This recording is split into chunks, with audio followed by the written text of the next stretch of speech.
তো চ্যালেঞ্জ করে যে ওরা 1 টাকাও কোথাও থেকে নেয়নি, নিলে মানে ওরা তো বারবার চ্যালেঞ্জ করে। ইভেন নাহিদ ইসলাম আপনি নিশ্চয়ই দেখেছেন যে গতকালকে সংসদে আই বলেছিল যে উইটনেস আছে, হাসিনা আই উইটনেস আছে এইগুলির। যখন সময় হবে তখন এইগুলি ধরা খাবে, আই উইটনেসেস আছে। এখন তারা সব ট্রান্সফার করেছে, ক্রিপ্টোকারেন্সি ইউজ করেছে, এইগুলি ভাবে ট্রান্সফার করেছে, তাও ইউনুস শিখিয়ে দিয়েছে। ইউনুস বলেছে তোমাদের যা চুরির টাকা আছে, যা তোমরা মাল বানাইতেছো, এটা এইভাবে ট্রান্সফার হবে, because is an expert. Yunus is an expert, সে তো রেগুলার টাকা পাচার করে এইখান থেকে। সে ইভেন এই মুভমেন্ট যেটা হয়েছে, এই মুভমেন্টে তো সে অনেক কন্ট্রিবিউট করেছে। বাংলাদেশের টাকা নিয়ে পাচার করে সে ওইখানে এই কাজে লাগিয়েছে। দেখো আমরা তো সব হাসিনার বিরুদ্ধে ছিলাম, এটা তো তুমি তোমার কত শো করেছি আমি হাসিনার বিরুদ্ধে, ঠিক আছে? কিন্তু আজকে আমি এভাবে কেন কথা বলছি, যে কথাটা হাসিনার পক্ষে যাচ্ছে, এই কারণে বলছি যে রাস্তায় জনগণ বলে যে আগের দিন ভালো ছিল, হাসিনার সময় দেশটা ভালো চলছিল। কেন? Because they had money in their pocket, inflation কম ছিল। বুঝি? তো আপনি জনগণ যখন বলে তখন আমার করার কি আছে? তো আমাকে এই দেশের রাজনীতিটা ক্লিন করতে হবে। রাজনীতি রুগ্ন আছে আমাদের, এই রুগ্ন রাজনীতি থেকে বেরিয়ে আসতে হলে আমাদেরকে সবাইকে নিয়ে বসে একটা চার্টার রেডি করতে হবে। এই হলো আমাদের পলিটিক্যাল চার্টার, আমরা এর বাইরে কোনো কাজ করব না।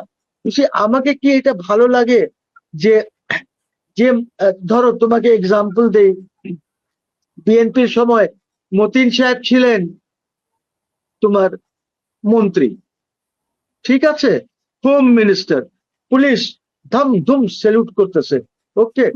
তারপরে গভর্নমেন্ট চেঞ্জ হয়ে গেল, উনারে দিল রাস্তায় ফালায়া পুলিশ ধুলাই, এটা কি আমাকে ভাল লাগবে?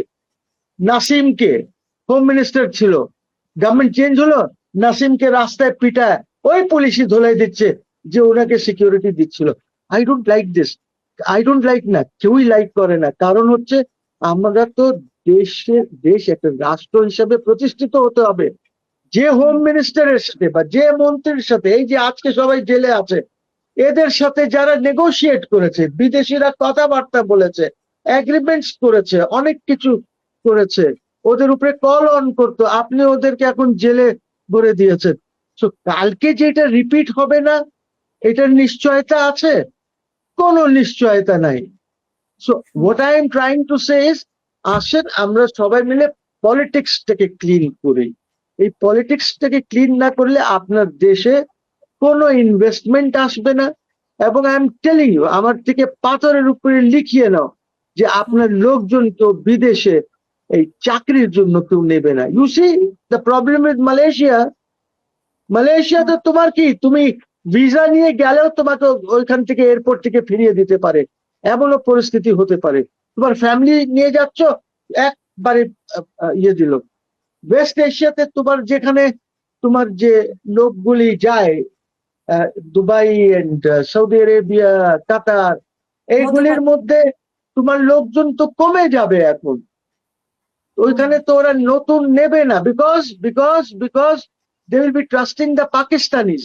তুমি তো ওদের পক্ষে বলো নাই, ইরানের পক্ষে বলেছো? বলো নাই। তুমি তো যখন ইরানের যুদ্ধ চলছে তখনও বলো নাই, বরঞ্চ চিঠি দিয়েছো।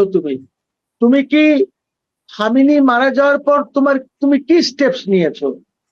দেখো আজকে তোমাকে বলি, ইন্ডিয়াও তো কন্ডেম করে নাই খামেনির, ওদের টপ লিডারের ইয়ে, they did not condemn, neither the foreign minister condemned nor the prime minister condemned, বার্তাও দেয় নাই।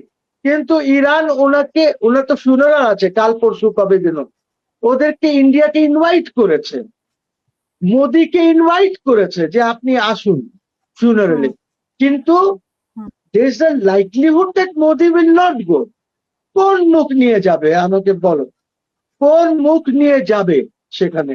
সো তোমাকে এই জিনিস বুঝতে হবে, জিও পলিটিক্স এখন চেঞ্জ হয়ে গেছে। আমাদের স্পিকারকেও তো ইনভাইট করেছে খামেনির, জানা যায়। হ্যাঁ, আমাদের স্পিকারকে করেছে, যাওয়া উচিত। আমি মনে করি যে যাওয়া উচিত, হি মাস্ট গো। তার কারণ হচ্ছে, ওর মুদ্রা কারণ হচ্ছে যে আমাদেরকে তো এদের সাথে, দেখো গ্লোবাল অর্ডার চেঞ্জ হয়ে গেছে। ইরান এখন ওয়েস্ট এশিয়াতে একটি পাওয়ার হিসাবে এসেছে, যে আমেরিকাকে নাড়াচাড়া দিয়ে দিয়েছে। ইসরায়েলের থেকে তো নিউজ বের হয় না, ইসরায়েল তো অর্ধেকের বেশি ধ্বংস হয়ে গেছে। ইউ হ্যাভ টু আন্ডারস্ট্যান্ড, ওদের মেজর সব জিনিসগুলি ডিস্ট্রয় করে দিয়েছে। এন্ড এখনো দেখো তারা লেবাননকে নিয়ে এখনো লড়াই চলছে। লেবানিজ গভর্নমেন্ট যে এগ্রিমেন্ট করেছে এটা তো ইরানও মানে না, হিজবুল্লাহও মানে না, সিরিয়াও মানে না, কেউই মানবে না। তো এই জিনিসগুলি তো বুঝতে হবে। জিও পলিটিক্স চেঞ্জ, কি ইরানেও তো আমাদের লোকের যাওয়ার সম্ভাবনা আছে। তো দ্য রিকনস্ট্রাকশন অফ ইরান, এই যে $300 বিলিয়ন যে তারা রেস করবে ফর রিকনস্ট্রাকশন, ওদের যে ধ্বংস হয়েছে, এখানে তো আমাদের লোকজনেরও তো একটা চান্স আছে এই অ্যাজ ওয়ার্কার্স যাওয়ার সেখানে।